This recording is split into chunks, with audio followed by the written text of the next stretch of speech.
Bom, essa reunião de hoje, que marca a última fase dos nossos trabalhos nesse período, ela é, como sempre... Cadê o Morgado? O professor Morgado foi sequestrado.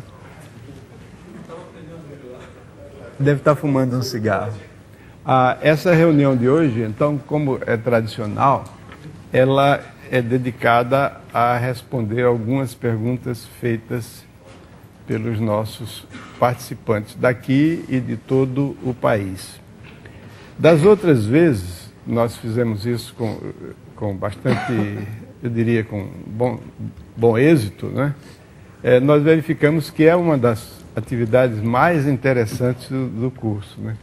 Algumas pessoas até sugeriram porque o curso não seria somente isso. Não pode, tem que ter uma diretriz, não é isso? Então, nós vamos, sem mais delongas, começar a introduzir algumas das perguntas que foram feitas pelas pessoas dos estados e também do Rio de Janeiro, aqui, vocês aqui presentes. E vocês também podem participar, né? Ao vivo. E os estados continuam mandando perguntas. Continuam mandando perguntas. Quer dizer, nós que moramos no Rio de Janeiro, eu quase que ia dizer nós cariocas, que eu não sou carioca, como se nota, a gente tem a mania de falar os estados, né? Que como que isso aqui ainda fosse o Distrito Federal, mas o Rio também é um estado. Isso me lembra o jornal O Estado de São Paulo, que tinha uma seção que dizia futebol, depois assim, futebol nos estados.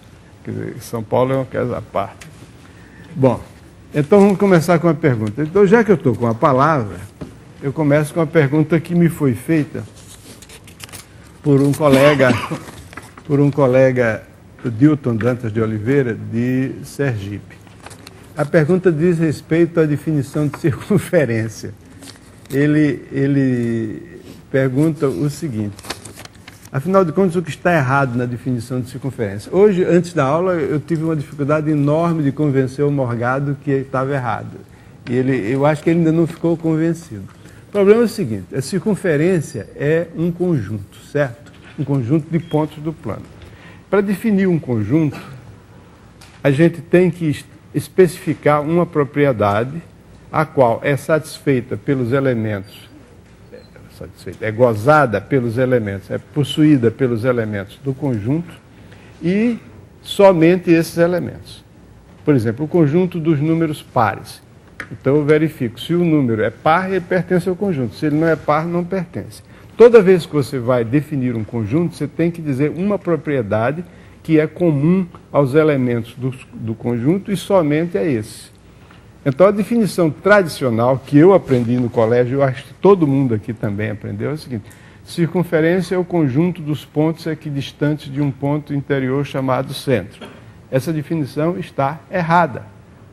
Por quê? Porque pontos equidistantes não é uma propriedade de um ponto, é uma relação entre dois pontos. Aliás, é uma relação de equivalência.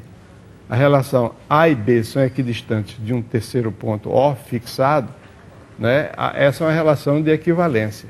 Então, a circunferência não é o conjunto dos pontos equidistantes, porque quando você pergunta, esse ponto aqui pertence ou não pertence à circunferência? Você vai responder, ele é equidistante ou não é? Essa pergunta não faz sentido. Dois pontos são equidistantes, um ou não. Um não pode ser equidistante. Então, a circunferência de centro O e raio R é sim. Tem que especificar o centro e o raio. É o conjunto dos pontos cuja distância O é igual a R. Então, me pergunta o colega aqui, a fase final do e-mail dele é a seguinte: e o que é que forma, o que é o conjunto de pontos equidistantes de O? Um conjunto de pontos que são equidistantes de O é um pedaço de uma circunferência. Pode ser uma circunferência toda ou não. Quer dizer, um arco de circunferência é um conjunto de pontos equidistantes do ponto O. Tá certo? Então, no máximo, se a pessoa for extremamente sofisticada e gostar de matemática moderna, pode ser o seguinte: a relação A e B são equidistantes de O é uma relação de equivalência. A circunferência é uma classe de equivalência dessa relação. Ou se uma pessoa gostar de, por exemplo, como os economistas, gostar de falar de curvas de nível, então a circunferência é uma curva de nível da função distância a um ponto fixado. Quer dizer, todos os pontos que estão no mesmo nível em relação a essa função distância de um ponto fixado. Então, essa é a maneira correta de definir circunferência. Quer dizer, a circunferência de centro O e raio R é o conjunto dos pontos equidistantes, ou melhor, cuja distância a O é igual a R. Se algum dos colegas aqui quer comentar, em particular o Morgado, já que eu falei mal dele, ele pode querer se defender. Não. Então vamos em frente.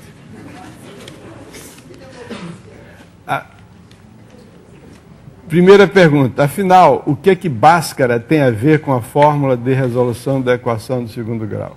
Aqui na biblioteca do INPA tem um livro de álgebra, não escrito em sânscrito, mas escrito em francês ou inglês, não me lembro, que é uma tradução do livro de álgebra de Bhaskara. Foi um dos primeiros livros de álgebra que apareceram. Talvez o nome fórmula de Bhaskara tenha a ver com o fato de que essa fórmula apareceu nesse livro.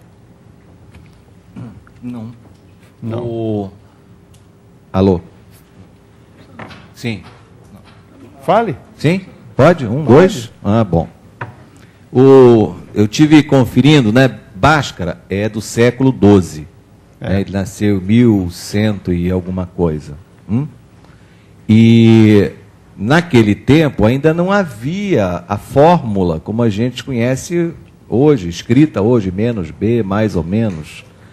Naquela época, ele ainda usava as receitas da mesmíssima maneira que os babilônios e gregos. Não é?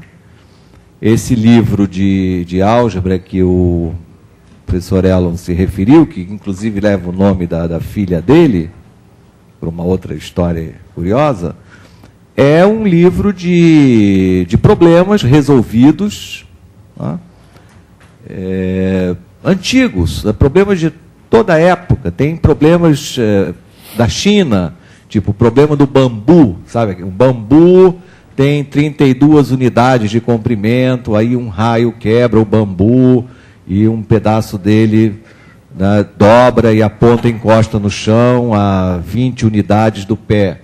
O problema do bambu quebrado, um problema chinês, né, de século, está lá no livro de Bhaskara. E, enfim, é um livro fala de áreas, calcula a área da circunferência, traz aproximações para a razão entre o perímetro da circunferência e o diâmetro. Enfim, é uma compilação de problemas e resultados anteriores e nessa forma, de problemas resolvidos. De tal maneira, e não pensem que a fórmula, como a gente conhece hoje, ainda não existia naquela época, muito menos de Bhaskara. Então, realmente, a gente não sabe a rigor o que Bhaskara tem a ver com essa fórmula. Eu diria que nada. Não existia a fórmula, mas existia a receita, que é a mesma coisa. Como eu mencionei na minha aula, os babilônios, que resolviam o problema de achar dois números conhecendo a sua soma e o seu produto, eles não tinham fórmula. É claro, as fórmulas só foram ocorrer em matemática depois de Viette, no século XVII. Né? Aí, de modo que o nome Bhaskara, como eu disse, provavelmente vem do fato de que esse livro era um dos primeiros, se não o primeiro livro de álgebra que apareceu. Não sei se ele veio antes ou depois do livro do Alcovarismo.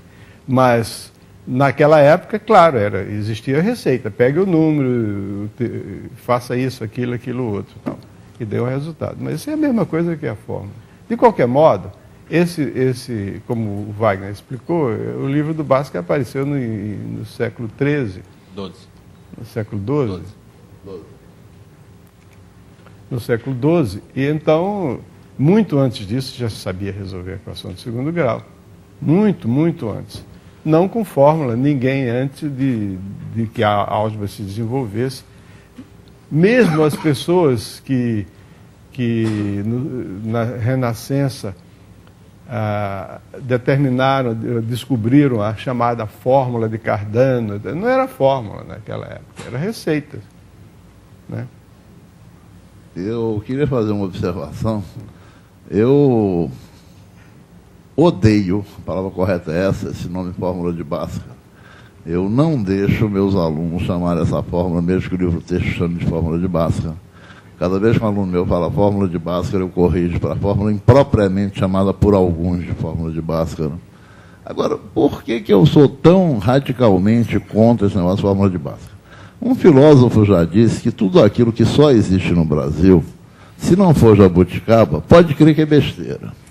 O problema é que o único país do mundo onde se inventou essa maluquice de chamar essa fórmula de Bhaskara é o Brasil. Você não encontra em nenhum outro livro que não seja brasileiro essa fórmula como sendo fórmula de Bhaskara. Isso é uma invenção brasileira. E é uma invenção recente. No meu tempo de escola, tinha fórmula que resolve a equação de segundo grau, fórmula das raízes da equação de segundo grau. Aí, de repente, alguém andou lendo alguma coisa aí, botou no livro fórmula de Bhaskara. E esse nome colou. Mas esse nome só é empregado no Brasil. Isso é que me irrita, entende? Que você atribua erroneamente a fórmula a pessoas que não foram seus autores. Se todo mundo faz isso, tudo bem, não é uma coisa que me irrite, certo? O teorema de Euler, por exemplo, dos poliedros, Euler fez uma generalização dele, não é o autor do teorema, mas todo mundo chama aquilo ali de fórmula de Euler. Tudo bem. O que eu acho horrível é todo mundo chamar por um nome e o brasileiro aqui querer ser diferente, né? Inventar um nome próprio para ser usado no Brasil. Isso é uma coisa que realmente a mim me irrita profundamente. Eu acho que a gente não devia ficar falando mais nesse assunto, não. Eu só queria observar que o teorema de Euler é de Euler. Só isso. Não. Como está? F menos A mais V igual a 2 é de Euler. Ninguém nunca tinha pensado nisso antes dele. Inclusive, por incrível que pareça, ninguém antes de Euler tinha mencionado aresta de um poliedro. Parece incrível, né? Mas as pessoas falavam em vértices e faces por analogia, né? Por analogia com os polígonos, que tinham vértices e lados. Então, os vértices continuavam vértices e quando se passava de polígono para poliedro, os lados se transformavam em faces. As faces são, afinal de contas, os lados do poliedro. Mas aresta ninguém mencionava. Então, olha, foi a primeira pessoa que escreveu isso, não deu uma demonstração convincente, a primeira demonstração convincente foi dada por Legendre, né? Cauchy também deu uma. Quem quiser saber a história do teorema de Euler, leia um livro de um autor que, por acaso, tem o mesmo nome que eu, o livro se chama Meu Professor de Matemática. Tem 3 artigos sobre o teorema de Euler. Deixa eu fazer um comentário. Eu acho que o mais importante aí de se a fórmula é de Bhaskara ou não é de Bhaskara, eu acho que o mais importante aqui dessa discussão é que esse método de resolução, tá, ele se apoia em ideias que são muito mais simples do que normalmente a gente pensa. Então, minha experiência como aluno foi que quando eu aprendi a fórmula de resolução da equação de segundo grau, aquilo parecia algo de outro mundo, algo que dificilmente alguém saberia reproduzir. Claramente era algo que era por o professor mostrar no quadro uma vez e, no máximo, os alunos decorarem a demonstração. Eu acho que o importante, e essa é uma das mensagens, é que a fórmula de resolução de equação de segundo grau, ela é uma consequência natural, tá, de uma evolução, através, como Elon colocou na primeira aula, no qual você começa resolvendo equações simples, do tipo x mais a ao quadrado igual a b, tá, e através dessa técnica de completamento de quadrados, que é algo que o aluno vai carregar para a vida toda. Tá? Isso não é só para resolver a equação de segundo grau. Isso é algo que vai ser útil em geometria analítica, vai ser útil depois até mesmo em tópicos mais avançados de matemática. Então, eu acho que o principal é a gente dar ênfase a que essa fórmula é uma coisa natural, não é uma coisa do outro mundo. Tá? Se é de Bhaskara, se não é de Bhaskara, para mim tem menos importância. Ok. Wagner, por que na definição de termos pitagóricos A, B e C devem ser inteiros positivos? Não poderiam ser racionais, pois K vezes 3, 4, 5 continua sendo um triângulo retângulo para qualquer valor K racional ou irracional. Deixa eu ver se eu entendi. O ou irracional fui eu que acrescentei. Por que na definição de termos pitagóricos devem ser inteiros positivos? Por definição. Essa é a resposta. É claro que, imagina, para complementar, eu não sei quem fez a pergunta, mas se você imagina 3 números racionais que sejam lados de um triângulo retângulo, tá certo? Muito bem.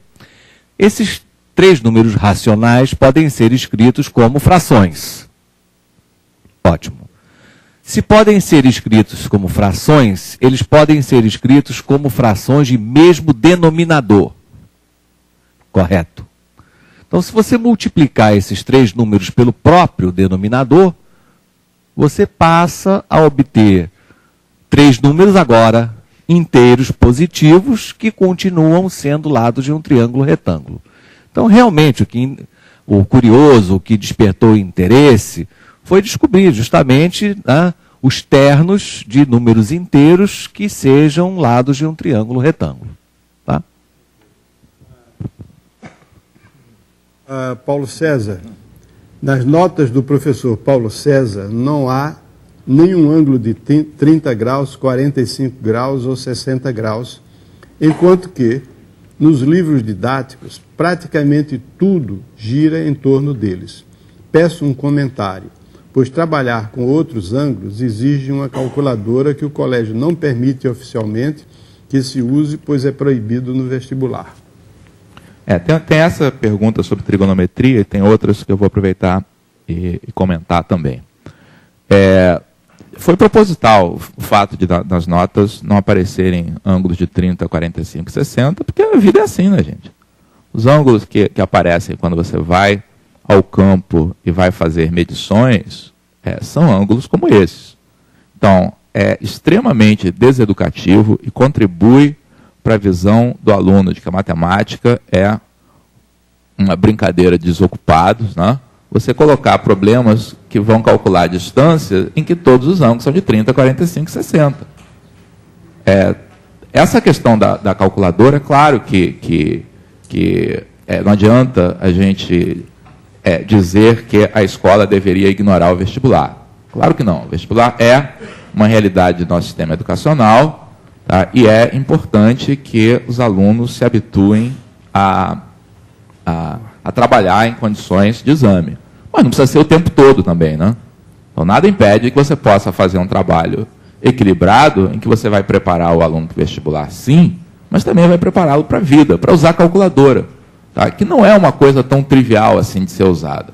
Usar bem calculadora, organizar os cálculos, não perder precisão com resultados parciais que você anota num papel, tá? Tudo isso é algo que não é tão simples assim. Vai fazer uma sucessão de cálculos trigonométricos complicados sem perder precisão. A gente tem um exemplo disso aqui na seção de exercícios. Quer dizer, se você vai fazer uma sucessão de cálculos e está usando papel ao lado, não sabe usar os recursos de memória da calculadora, organizar esses cálculos, você é tentado a escrever no papel e, obviamente, você vai escrever apenas algumas casas decimais.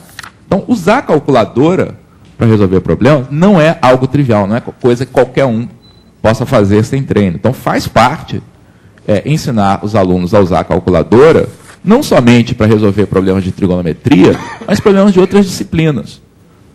As equações do primeiro grau que aparecem na vida, normalmente também têm números complicados, não são 2x igual a 4. São 1,0572x igual a 41,23. É isso que acontece quando você modela um problema real através de uma função do primeiro grau, do segundo grau, exponencial. Então, calculadora é algo que devia ser parte da nossa rotina também, tá, como professor de matemática. O tempo todo, não. Você vai precisar fazer atividade em que o aluno vai trabalhar com coisas que caem em vestibular, mas por conta do vestibular, privar o aluno de ter experiência com problemas reais, na minha opinião, está completamente errado. Okay. Eu gostaria de acrescentar duas pequenas observações àquilo que o professor Paulo César acabou de mencionar. Aliás, eu concordo com absolutamente tudo que ele falou, mas eu queria acrescentar, sublinhar os seguintes pontos. Em primeiro lugar, é o seguinte: ele não mencionou ângulos de 30, 45 ou 60, pelas razões que ele já explicitou aí, mas eu queria dizer um pouquinho mais. Ela, na verdade, é mencionado nas notas, só não são usados nos problemas. Nos problemas. Né?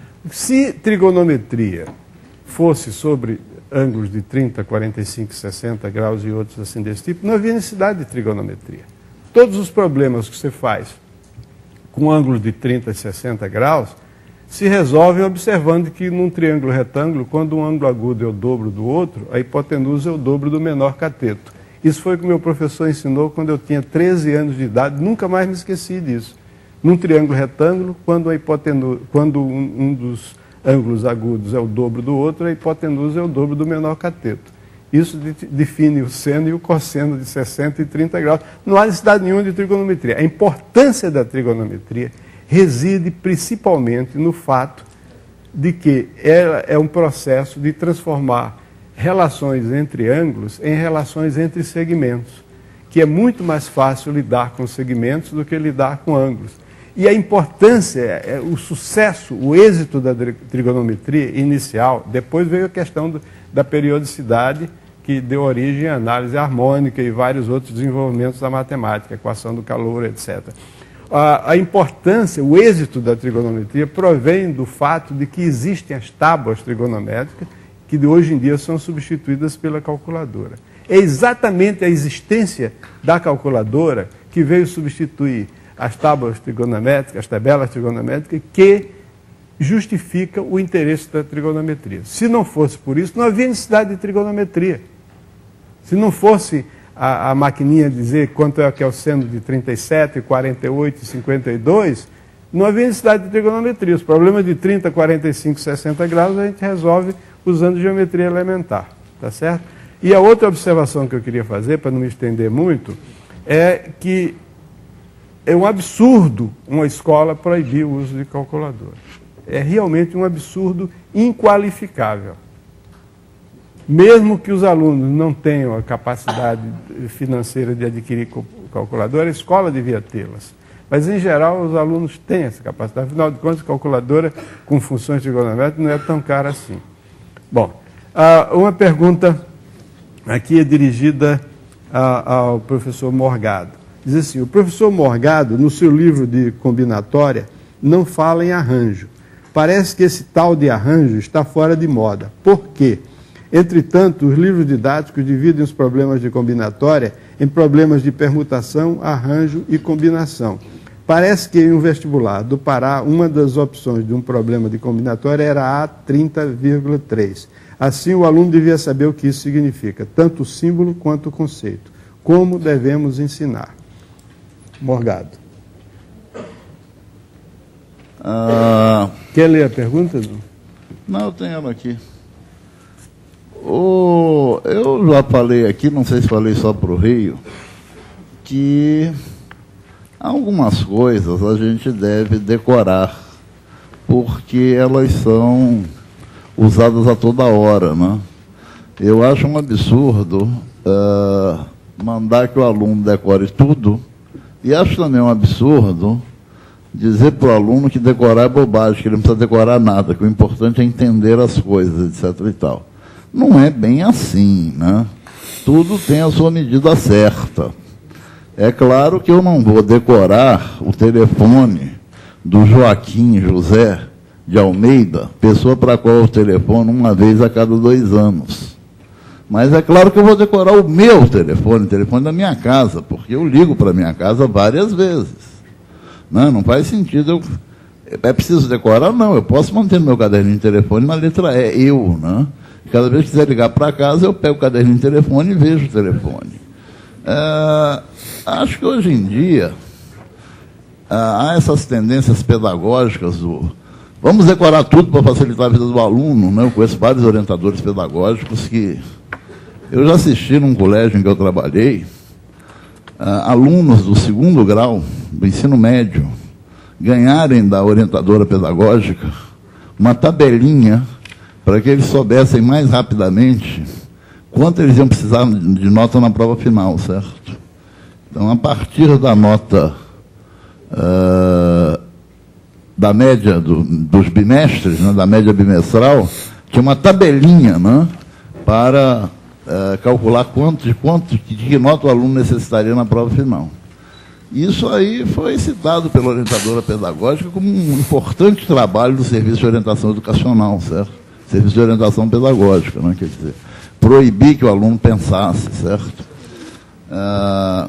Há tendências pedagógicas de não vamos deixar o aluno pensar, né? Vamos dar tudo mastigadinho para ele, e há tendências pedagógicas do decorar é bobagem, né? Por que o aluno precisa saber quando é que vale 7 vezes 8? Ele pode pegar a calculadora, pode fazer 8 mais 8 mais 8 mais 8, com 7 parcelas. O Elon diz muito bem sempre que o mal da pedagogia no Brasil, o mal do ensino no Brasil é que adota-se uma corrente. E aí, com o passar dos anos, vêm-se defeitos. Aí, em vez de se aproveitar nas qualidades e fazer correções nos defeitos, joga-se fora, né, toda a experiência, e começa-se outra. Então, aquele defeito é suprimido. E algumas qualidades daquela corrente também são suprimidas. Então, criam-se novos defeitos. Então, isso é um sistema de troca de métodos pedagógicos sem fim, certo? É matemática moderna, é construtivismo, contextualização, resolver problemas, sabe, em vez de se aproveitar as experiências passadas, não. Começa tudo do zero, certo? Isso é um horror. Mas o que acontece é que esses problemas de contagem, eles são baseados em alguns princípios muito simples, né? Princípio aditivo e princípio multiplicativo. É claro que alguns problemas merecem, dada a frequência com que aparecem. Por que eu sei de cor que 7 vezes 8 é 56 e eu não sei de cor quanto é que vale 13 vezes 17? Porque 7 vezes 8 me aparece diariamente, né? Muitas vezes. E 13 vezes 17 não. O critério de saber o que você vai decorar é essencialmente um critério de frequência. Não? Você vai decorar as coisas que aparecem com muita frequência. Há alguns problemas que aparecem com muita frequência. Esses problemas, basicamente, em combinatório, em contagem, são problema de, tendo uma série de objetos distintos, arrumá-los em fila, não o problema das permutações. E outro é o problema de formação de subconjuntos, de escolha, de seleção. Né? Dado um conjunto de objetos, de quantos modos se pode selecionar ali dentro um subconjunto de tamanho dado. Esses problemas aparecem com extrema frequência. Vale a pena decorar a resposta deles. Né? Então, a gente aprende que o número de maneiras de arrumar N objetos em fila é N fatorial. Né? Aprende até que alguns chamam essas arrumações, os N objetos em fila, de permutações simples dos objetos. A gente aprende que o número de maneiras de selecionar um subconjunto de tamanho P em um conjunto de tamanho N é binomial de N sobre P, ou combinação simples de N PAP, se calcula pela fórmula, né? N fatorial sobre P fatorial, N menos P fatorial. Agora, eu não vou ficar decorando problemas que são fáceis de resolver pelos princípios básicos e aparecem pouco, certo? Esse problema dos arranjos é tipicamente um problema desse tipo. O que os livros antigamente faziam era, em vez de explorarem os princípios básicos, eles exploravam problemas básicos. E um desses problemas básicos era esse problema dos arranjos. E aí, cada vez que aparecia um problema, tentava se enquadrar, né, o problema em um dos problemas básicos. O problema é que, muitas vezes, os problemas não eram variações imediatas dos problemas básicos. Então, ficava muito complicado fazer isso. Por exemplo, o simples problema que nós resolvemos aqui, de quantos são os números naturais de 3 dígitos distintos, isso é uma aplicação imediata do princípio básico. Quantos são os números naturais de 3 dígitos distintos? A primeira casa é mais problemática, porque não pode ser preenchida com 0, não? Então, podemos preencher a primeira casa de 9 modos. Na segunda, só não podemos usar o mesmo algarismo da primeira casa. 9 também. E na terceira casa, não podemos usar nenhum da primeira, nenhum da segunda, 8, não? Isso aqui é simplérrimo. Alguém acha prático? Alguém aí significa autores de livros didáticos. Acha prático, em vez de ter o princípio básico multiplicativo, que você pode usar para esse problema e para vários outros, alguém prefere trocar o princípio multiplicativo pelo seguinte: dado um conjunto de N objetos distintos,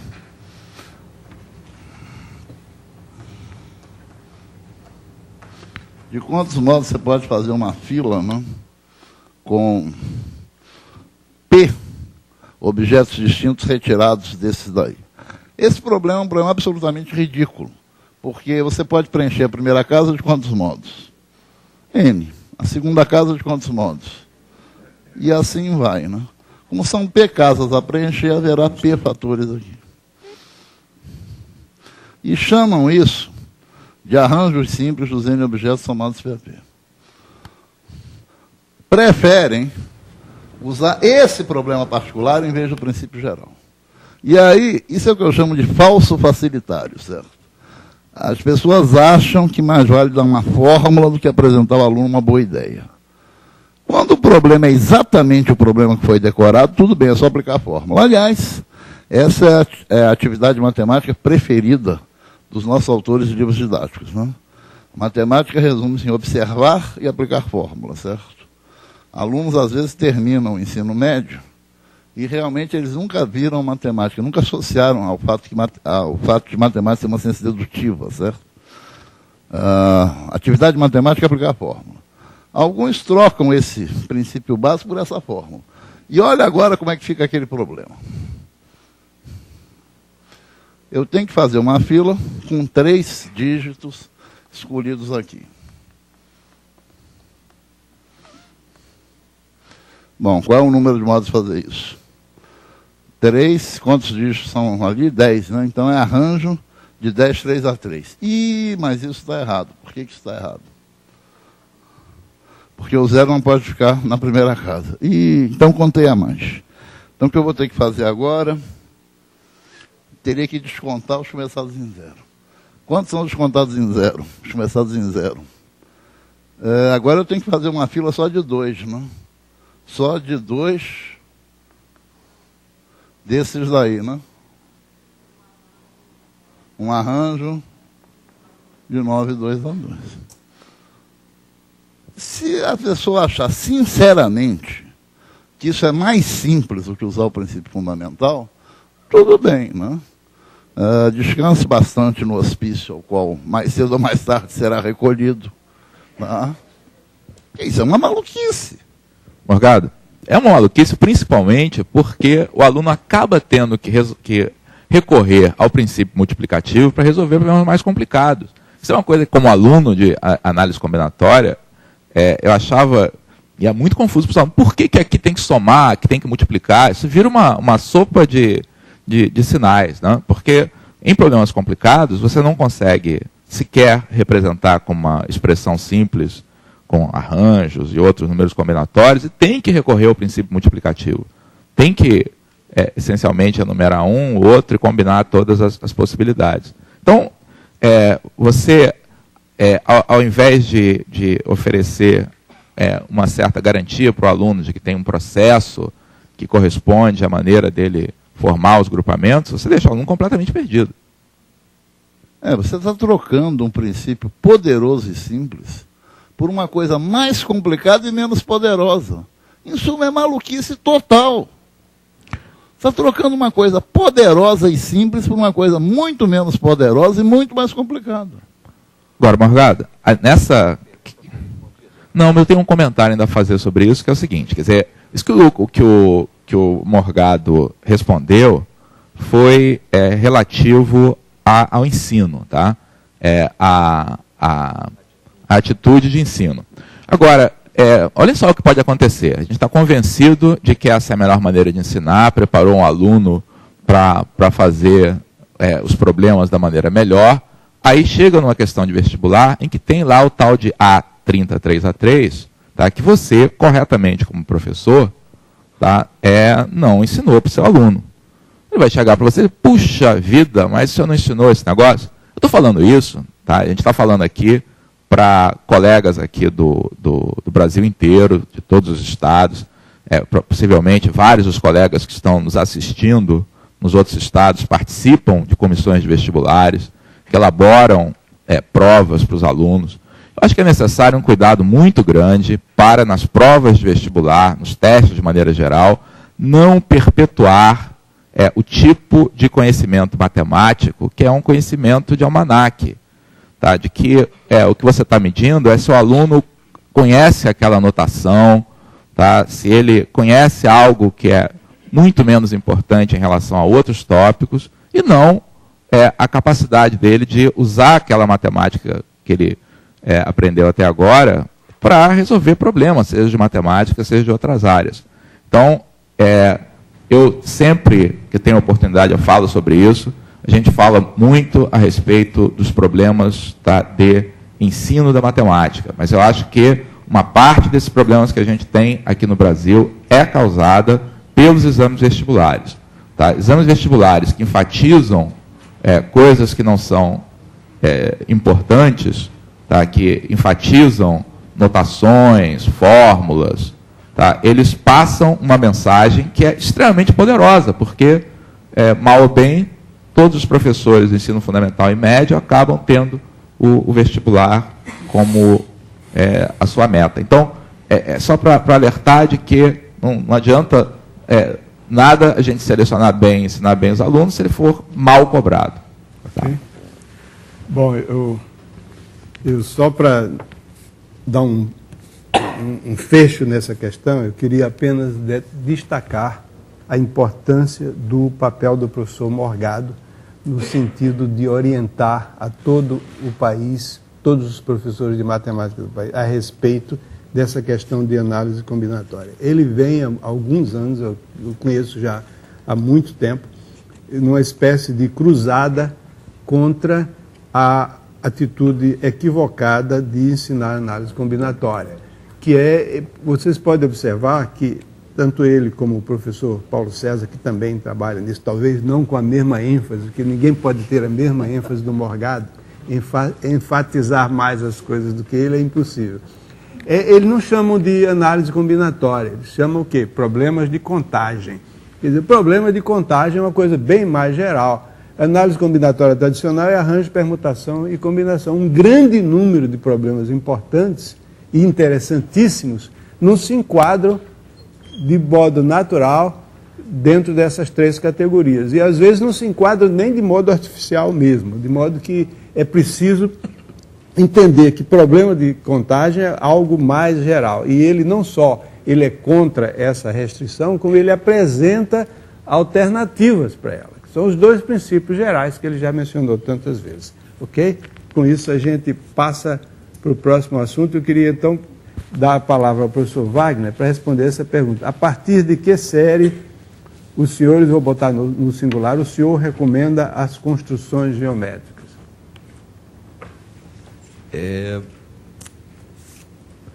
Eu acho que desde o momento em que o aluno começa a ter contato com as principais figuras e polígonos, planos, né? Ele conhece o quadrado, o retângulo, o triângulo. A partir desse momento, ele não tem que simplesmente observar, ver as figuras no livro. Ele precisa também possuí-las. Isso quer dizer ter a capacidade de desenhá-las por si. Eu tenho certeza que uma grande maioria das crianças até identifica o que é um quadrado, mas nunca desenhou um quadrado que seja exatamente um quadrado. Ela faz 3, 4 segmentos e na imaginação dela aquilo fica sendo um quadrado. Quer dizer, ela nunca utilizou as propriedades e os instrumentos de desenho para desenhar algo que seja rigorosamente um quadrado. Nunca desenhou um triângulo cujos 3 lados sejam conhecidos, por exemplo. Então, desde o momento em que a criança começa a tomar contato com as figuras geométricas, simultaneamente e durante todo o tempo, ela deve ir se acostumando a manipular os instrumentos de desenho, né? Saber traçar retas paralelas, saber traçar uma perpendicular a uma reta dada passando por um ponto, saber desenhar uma circunferência. Quantos alunos chegam aos 15, 16 anos, eu vejo, e que pegam um compasso e são incapazes de traçar uma circunferência decente, né? Não têm habilidade de manipular os instrumentos. Então, o estudo da geometria, desde o início, tem que constar essa parte de construção, de construir as figuras, né? Manipular os instrumentos. Isso é altamente educativo e saudável. Aproveite que você está com o microfone na mão. O professor Jorge Luiz Nunes, de Santa Catarina, pede para você indicar um material bibliográfico sobre construções geométricas. Eu vou, sim, de memória. Sim. Depende do. Construções geométricas é alguma coisa assim que você pode ter diversos níveis, né? Você tem construções elementares, construções que usam recursos de álgebra, né? Construções que envolvem áreas, equivalências, construções que não são possíveis com régua e compasso, mas que podem ser feitas por métodos aproximados, né? Nesse ponto é fundamental nessa parte de construções, saber o que pode ser feito exatamente, o que é apenas uma receita, um método aproximado, e se essa aproximação, quão boa ela é. Né?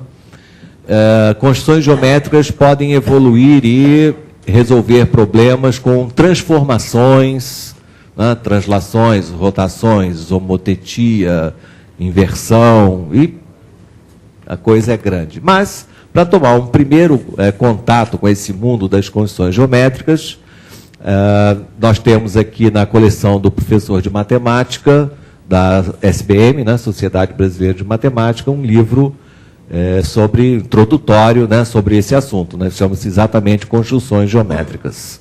Cujo autor tem o mesmo nome que eu, por uma coincidência. Bom, Paulo César, tem algumas perguntas para você provenientes do Rio Grande do Sul, que eu vou ler aqui. Professor Paulo César, concordo com a relevância de se trabalhar com problemas na escola. Porém, com relação à trigonometria, tenho dúvidas. Para medir distâncias inacessíveis, não temos na escola instrumentos que façam medidas de ângulo com alguma precisão. Já quem necessita de precisão é o profissional especialista, e este tem formação em instrumentos adequados. Não seria mais interessante, em vez de trabalhar trigonometria durante um trimestre da 8ª série e mais um longo período no 2º ano do ensino médio, desenvolver um bom trabalho de estimativas? Entendeu a pergunta? Entendi, estou com ela aqui. E também lá do Rio Grande do Sul tem uma outra pergunta a respeito da relevância ou não do problema da altura da pipa para o menino e como é que ele fez essa medição. Então, eu acho que essas duas perguntas, né, elas estão discutindo se esse assunto que a gente discutiu aqui, trigonometria, tá, se deveria ou não ser colocado na 8ª série, tá, e se os problemas que motivam essa área são apropriados aí para alunos do ensino fundamental. Eu acho que essa é uma discussão longa, tem vários aspectos aí dessa questão. Eu, pessoalmente, não tenho nada contra a trigonometria ser iniciada mais tarde, por exemplo, 1ª série do ensino médio, para mim tá bom também, não precisa ser na 8ª série. Mas acho horrível o que normalmente acontece nas escolas, em que o ensino de trigonometria vem depois do aluno ter que usar trigonometria em física, tá? em estática, em cálculo de resultante de vetores. Aliás, vetor é outra coisa, né? É algo que os alunos de ensino médio com raríssimas exceções, pensam que é algo que pertence ao domínio da física, não é um objeto matemático, porque vetores, que é o ensino de matemática ignora completamente esse conceito importantíssimo.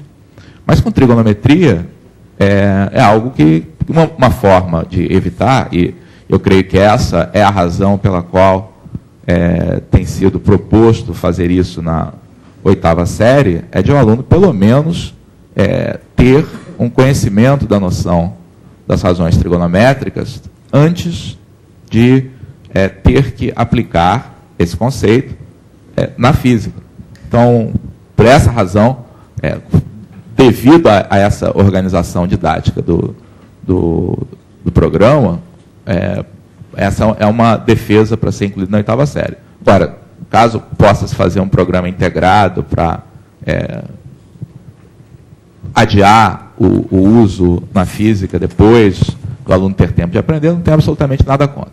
Agora, a outra questão é se esse tipo de problema é ou não é relevante para alunos da escola. Eu acho que se você for tomar ao pé da letra, tá, quantos dos problemas de aplicação que a gente fornece para os alunos de ensino fundamental e de ensino médio realmente são problemas em que ele esteja diretamente interessado na sua vida cotidiana? Acho que esse não é o nosso papel. Tá? O nosso papel, e a escola brasileira, ela acaba se dirigindo aí para a universidade. A gente não tem uma escola que efetivamente vá preparar as pessoas para serem bons profissionais de nível médio. Tá? Não é assim que a escola é construída. Tá? Se a escola fosse ter essa ideologia, muita coisa tinha que mudar, não somente na matemática, como em outras disciplinas. Então, a nossa escola é fundamentalmente acadêmica. Tá? Ou seja, embora isso não seja realista, toda a organização da escola fundamental e depois de nível médio está voltada para preparar o aluno para depois fazer um curso superior. Embora essa não seja a realidade, a nossa escola pensada nesses termos. Então, dentro desse tipo de situação, eu acho extremamente importante que o papel da matemática, não somente como instrumento para o cotidiano do aluno, mas também como um instrumento para o desenvolvimento científico e tecnológico, quer dizer, qual é o papel que a matemática tem na criação das tecnologias que estão no mundo ao redor. Então, essa tecnologia que a trigonometria se refere é uma trigonometria facilmente explicável para o aluno. Então, eu acho que esse fato de que você, através de medidas de ângulo, pode calcular distâncias, tá? E que isso é algo fundamental nessa tecnologia que permite que as coisas que o aluno vê ao redor possam ser projetadas, possam ser construídas, é algo que é perfeitamente explicável para o aluno e, na minha opinião, é algo motivante, sim. Para todo mundo? Não. Mas, da mesma maneira, com a maior parte das aplicações, não sei se vão ser interessantes para todos. Mas eu acho que essas aplicações em que você mostra que, calculando ângulos, com auxílio da trigonometria, você pode calcular distâncias, é algo que o aluno pode entender muito bem. Quanto à questão aí, se o problema da pipa é forçado ou não, que seja, tá? Mas é um forçado, pelo menos, verossímil. Tá? Se você quisesse colocar esse problema assim como um problema dentro da contextualização, talvez você fizesse uma historinha, tipo, Juquinha quer colocar uma câmera numa pipa para poder ver alguém que está trocando de roupa no 10º andar. Aí você pergunta se a linha vai ser suficiente para chegar. Não precisa chegar a esse ponto, né, gente? Contextualização vai também até. O que eu acho importante aí nessa situação é que essas grandezas que estão aí são grandezas que, se alguém quiser medir, pode medir. Achar a inclinação da linha da pipa com um instrumento rudimentar, como esse que eu mostrei aqui para vocês, a gente poderia fazer, e o tamanho da linha é algo que a gente conhece. Bom, agora nós vamos fazer uma pequena interrupção nos nossos trabalhos para poder dar início a uma pequena, eu não diria solenidade, mas um ato de finalização dos nossos trabalhos hoje, que deveria ter sido feito no começo, mas eu acho melhor que fazer no meio, é mais interessante, porque pega a turma com mais atenção. Tá? Então, nós convidamos aqui o professor Jacó Palles, que até recentemente foi durante 10 anos o diretor do INPA, acaba de terminar o mandato dele, mas ele continua dirigindo o programa do Milênio, que é o programa que está patrocinando tem patrocinado as nossas atividades. Esse programa, ele não é um programa do INPA, é um programa de várias universidades brasileiras. E antes de passar a palavra para o professor Jacó para exprimir os sentimentos dele em relação às nossas atividades, eu queria mencionar aqui, um a um, os nomes das pessoas que tornaram essa nossa atividade possível. Evidentemente, eu não vou mencionar um a um o nome das pessoas realmente que são a parte mais importante desse trabalho, que são vocês, os professores alunos, que nos prestigiam com sua presença e nos emocionam com o entusiasmo e interesse espontâneo que tem demonstrado, não só vocês aqui do Rio de Janeiro, mas dos diversos lugares do Brasil.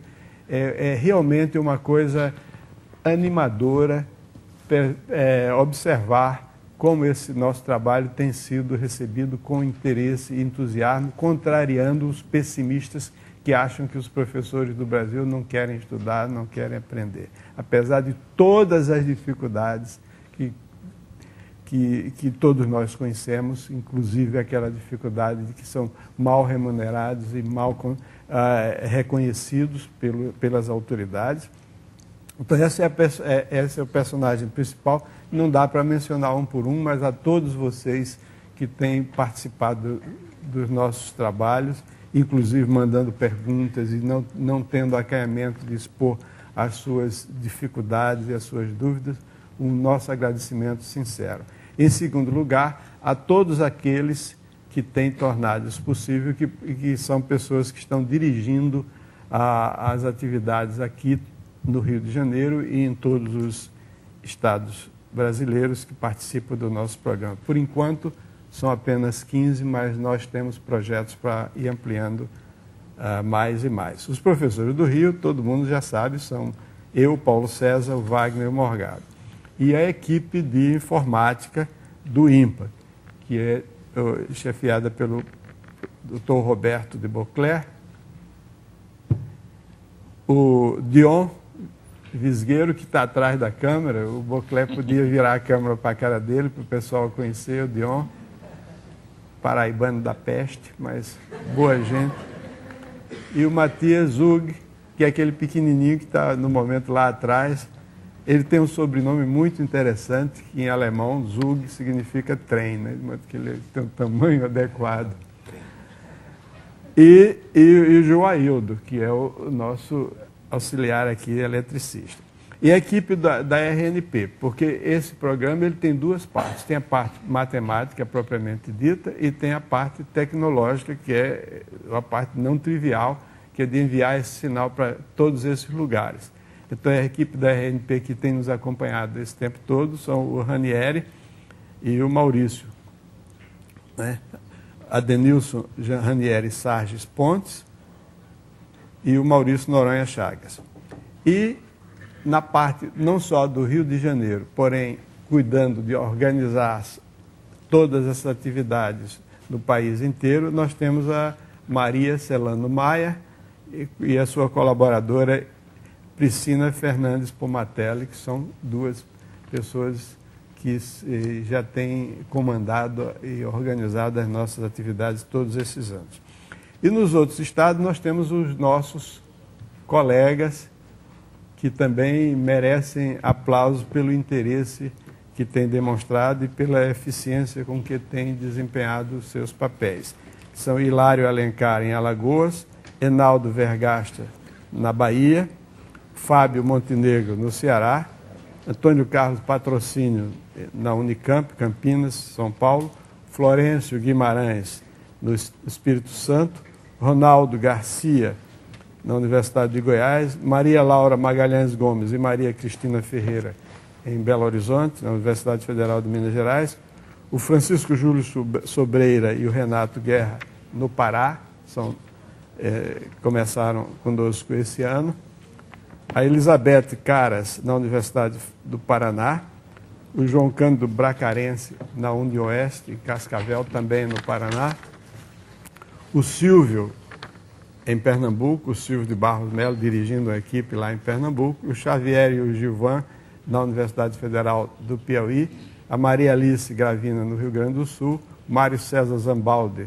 Santa Catarina, e, por último, de maneira nenhuma por menos, o meu querido amigo Valdenberg Araújo da Silva, da Universidade Federal de Sergipe.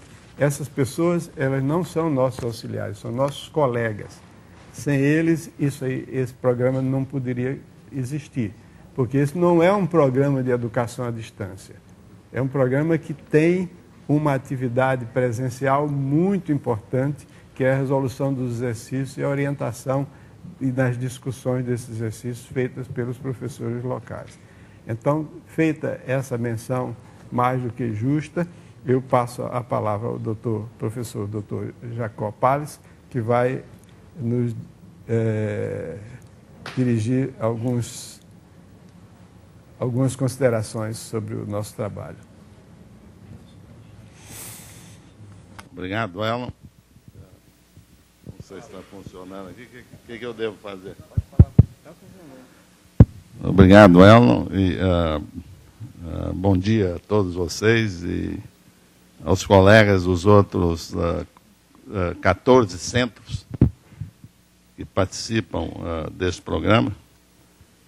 Eu acho que o Elon já descreveu muito bem qual é o propósito do programa e o fato de que não é educação à distância como se entende, porque, de fato, desde o início da concepção desse programa, 2 anos e meio, portanto, essa, se não me engano, não, é a 4ª vez, há 2 anos atrás, foi a primeira vez, a ideia é que houvesse... Hein? É a 5ª? Então está certo, então a 5ª vez. Passaram 2 anos e mais o começo do 3º. A concepção foi exatamente essa, que houvesse parte da equipe nos diversos nós principais. E também o sonho de que esses nós se multiplicassem pelo país todo, formando uma rede virtual que pudesse se espalhar pelo interior de cada estado. E isso está a caminho. Nós começamos a primeira vez com 6 centros. Nós já estamos em 15. Então, isso é um sonho.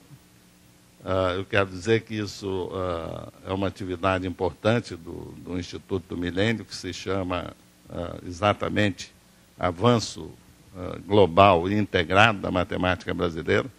E, portanto, não pode haver avanço se nós não tivermos vocês e os bem jovens bem encaminhados para o conhecimento da matemática. Então, esse é um braço importante desse Instituto Virtual, que tem muitos outros braços, dedos, né, até desde a pesquisa avançada até Olimpíadas e este programa, que nós consideramos muito importante. Esse programa, na verdade, ele não é só do Instituto do Milênio, que como eu disse, é um instituto, só que ele é virtual. Então, tem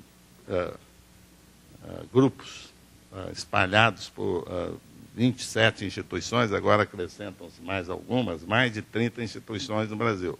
mas também da RNP, que desde o início se compromissou e tem cumprido maravilhosamente o papel de transmitir com alta qualidade este programa para esses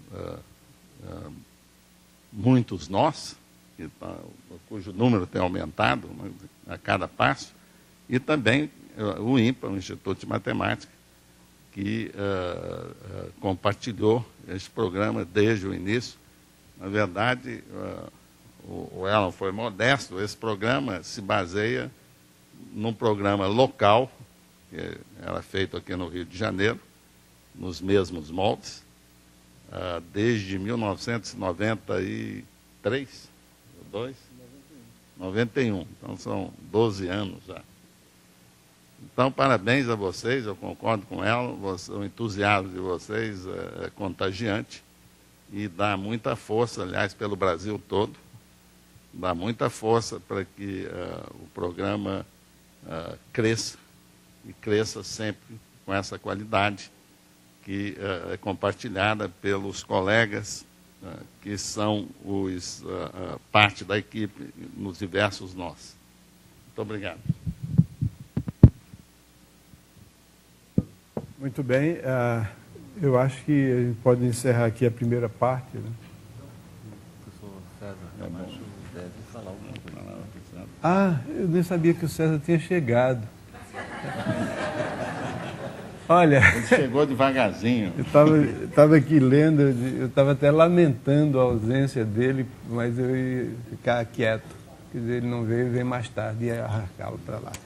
Eu queria apresentar para vocês o professor César Camacho, que vocês talvez conheçam de nome, certamente conhecem de nome, mas é o atual diretor do INPA. Eu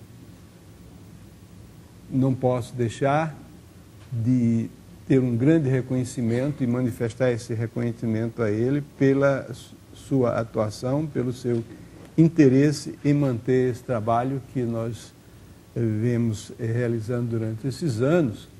E como ele está começando agora o seu primeiro mandato na direção do INPA, é bom que a gente comunique a ele de que esperamos muito dele, que ele continue com esse interesse, com esse carinho pelo nosso trabalho. Talvez ele queira dizer algumas palavras aí. César. Com prazer, Elon. Muito obrigado. Desculpe não ter lhe visto, eu estava virado para cá. Não tem problema. Sim. De fato, eu acompanho com bastante atenção este belíssimo projeto de aperfeiçoamento de professores do ensino médio, já estendido também aos professores do ensino fundamental, e que tem sido financiado sobretudo pelo Instituto do Milênio, dirigido pelo Jacob. O INPA, certamente, na minha administração, terá o apoio que o Elon reivindica, mas iremos além.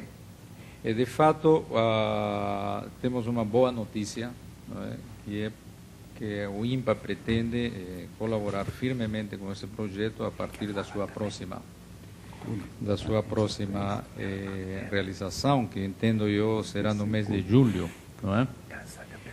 E para o qual o INPA já se dotou de um orçamento suficiente para estender esta atividade para 20 pontos no país. Entendo que agora são 14, não é? 15. Então, de fato, como originalmente eram 12 e viraram 15, né? Não. Da última etapa de 12 passaram para 15, não é isso? Então, esse 20 provavelmente será maior ainda, no mês de julho. Não é? Mas esse dinheiro está reservado já no orçamento do INPA e será uma atividade nossa, que está sendo financiada e apoiada de fato pela Secretaria de Inclusão Social do Ministério da Ciência e Tecnologia, não é? E que deverá fazer este programa crescer.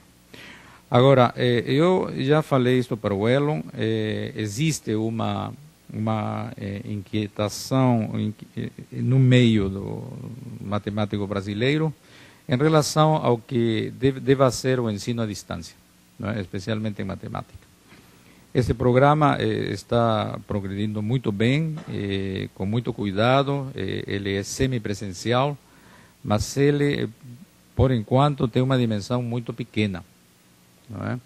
E, por outro lado, as propostas do governo e a ansiedade por resolver o grave problema do ensino das ciências, em particular da matemática, de parte do governo, encoraja a apoiar-se programas de grande vulto de ensino à distância.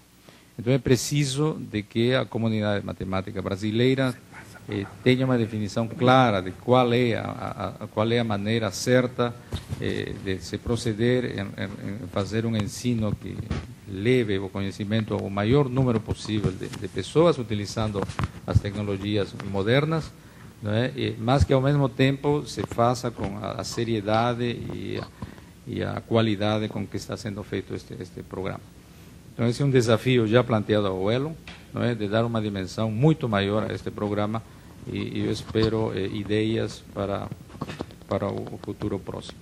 Então, parabéns a todos pela realização desta reunião, e desejo muito sucesso para todos vocês. O Elo pediu que eu passasse a palavra para outra instituição importantíssima nesse programa, que é a Rede Nacional de Pesquisa, sem a qual simplesmente seria impossível ter o programa. Então, compartilhamos de uma maneira muito bonita esse esforço, não é, que está sendo extraordinariamente bem sucedido. Gostaria de passar a palavra para o Cury, representando a RNP. Bom dia a todos vocês. Depois dessa semana, estamos encerrando mais esse encontro. E a RNP se sente muito orgulhosa de estar podendo participar efetivamente dessa iniciativa. São 14 pontos. A Rede Nacional de Ensino e Pesquisa perpassa o Brasil inteiro. São 27 pontos de presença, e todos eles já em condições de fazer a transmissão para todos os estados.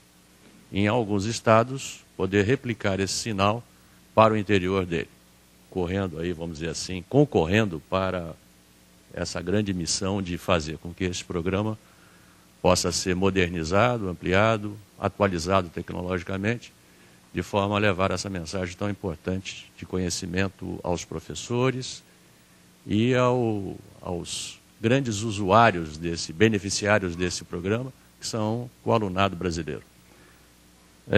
Eu não podia deixar de citar aqui o esforço ainda necessário, o empreendimento pessoal dos nossos pontos de presença que participaram deste nosso encontro. Eu queria citar alguns nomes aqui: o Mel e o André, lá do POP Rio Grande do Sul, o Dilton, lá do POP Ceará, o Heraldo, do POP Pará, o Edivelto de Santa Catarina, o Marcos Frota, do Ceará, o Pedro, do Paraná, o Rostan, do Espírito Santo, o Ronaldo, lá da Bahia, o Lázaro, o Marcos e o Gustavo, de Minas Gerais, o Giovanni, do Piauí, o Thales, lá de Alagoas, o pessoal da Unicamp, que teve que superar algumas dificuldades locais com a rede ANSP, superados agora, hoje, já estão transmitindo perfeitamente a nossa imagem via internet, e ao pessoal do POP Rio de Janeiro, e em especial ao Ranieri e ao Sidney, que estão aqui presentes, que são aqui do Centro de Engenharia de Operações da RNP, e que participam com grande prazer e orgulho também desta grande aplicação prática e efetiva do uso de redes avançadas para o mundo da ciência e da tecnologia da informação. E desta forma, então, quero agradecer e pedir que nos provoquem cada vez mais, porque o progresso da nossa instituição, da Rede Nacional de Ensino e Pesquisa, depende das demandas que saem, né, da ciência e do desenvolvimento científico e tecnológico no Brasil. Na medida em que se avançam os programas, consequentemente temos que avançar também. E esperamos ser empurrados nessa direção, né? E com muito orgulho e com muita satisfação. Muito obrigado a vocês e um bom aproveitamento no retorno às suas classes. Obrigado. Bem, antes de encerrar, eu queria dizer algumas palavras aqui a respeito do... Só pouquíssima coisa, tá? Como vocês perceberam, essa iniciativa que nós estamos realizando é um trabalho conjunto. Ele tem dois aspectos. Do meu ponto de vista, principal é o aspecto didático, educativo, etc. Mas um ponto de vista também extremamente importante é o ponto de vista da RNP, que é olhar para isso como sendo uma experiência gigantesca para testar a tecnologia de ponta, né, e para exibir para todo o país, e provavelmente não só para todo o país, mas para os demais países, pelo menos os vizinhos, a importância e a capacidade que a nossa Rede Nacional de Pesquisa tem. Porque não é fácil fazer isso, né? É uma coisa que envolve uma série de problemas delicados tecnológicos. Então, a gente tem o orgulho de saber que, do mesmo modo que a RNP é absolutamente indispensável para nós, sem ela isso não aconteceria, nós também ajudamos um pouquinho, né, no sentido de oferecer a eles a oportunidade de ter um campo de provas assim dessa dimensão. Outra coisa que eu queria mencionar era a questão seguinte: eu sempre tenho um pé atrás em relação a políticos, né? Políticos estão sempre preocupados com grandes quantidades e coisas desse tipo. E eu fico preocupado com a parte a substância da coisa e não a sua dimensão. Essa preocupação do professor César, que é autêntica, que reflete e transmite para mim a preocupação das autoridades nacionais sobre a questão de alcançar um número cada vez maior de professores, ela tem sua razão de ser, mas, por outro lado, a nossa ação é caracterizada, primeiro, pela tradição do INPA de fazer as coisas com calma, moderação e de forma segura. O INPA, durante muitos anos, é uma instituição muito pequenininha, né? Tinha pouca gente e procurava desenvolver a qualidade. E não tinha o A, só era INPE, né? Não tinha matemática aplicada. Só depois que desenvolveu uma base sólida de matemática teórica foi que começou, agora está começando cada vez com eficiência e competência matemática aplicada. Do mesmo modo nós não estamos tão poucos assim, nós estamos atingindo cerca de 1.200 professores no país inteiro, né? E isso é uma quantidade razoável. Além disso, eu queria lembrar a todos aqueles que estão me ouvindo aqui, não só aqui no Rio, mas em todo o país, essas atividades, elas estão registradas, né? Elas estão no site do INPA, qualquer pessoa tem acesso a elas e pode fazer CD-ROM e repetir. Isso já tem acontecido em vários estados do Brasil, inclusive em Alagoas, minha terra natal, né, que os professores têm copiado isso e têm usado, entre os colegas em certos colégios lá, para repetir o nosso trabalho. Então, aos poucos a gente vai ampliando, lembrando sempre que a nossa atividade não é mera, você já deve ter percebido, não é uma mera repetição de coisas que vocês já viram nos livros didáticos. O que a gente principalmente procura fazer aqui, como eu destaquei no caso da análise combinatória, dos problemas de contagem, todos nós, no caso não só do Paulo César e do Morgado, mas do Wagner e o meu próprio, a gente procura corrigir certos erros de atitude, né? Que vão desde a definição de circunferência até a atitude em relação a sistemas de equações lineares, atitudes que são equivocadas, inaceitáveis, inconcebíveis, que continuam sendo adotadas no Brasil. Então, entre os nossos professores. Então, a gente procura não somente repetir as coisas já tradicionalmente conhecidas, mas procurar fazer com que a matemática seja encarada de forma que faça jus ao seu próprio nome. O nome matemática tem um certo significado, não sei se vocês sabem disso, Uma definição mais cínica de matemática é aquilo que os matemáticos fazem, né? Mas a palavra matemática significa aquilo que precisa ser estudado, que tem que ser pensado, tá? Então, matemática é, acima de tudo, isso, ok? Muito obrigado pela presença de vocês e pela presença dos colegas aqui. Vai só para um café e retornamos. Certo, é evidente, né? Isso termina a primeira fase da nossa atividade, não tem muita coisa a fazer hoje.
Segurou até o final. Tava cheia.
x0, x1, xn, yn, de abscissas distintas.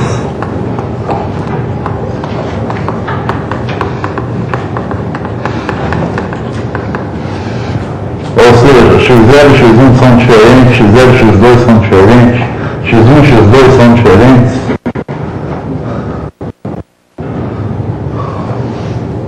Existe um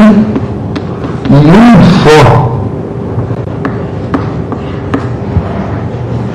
polinomio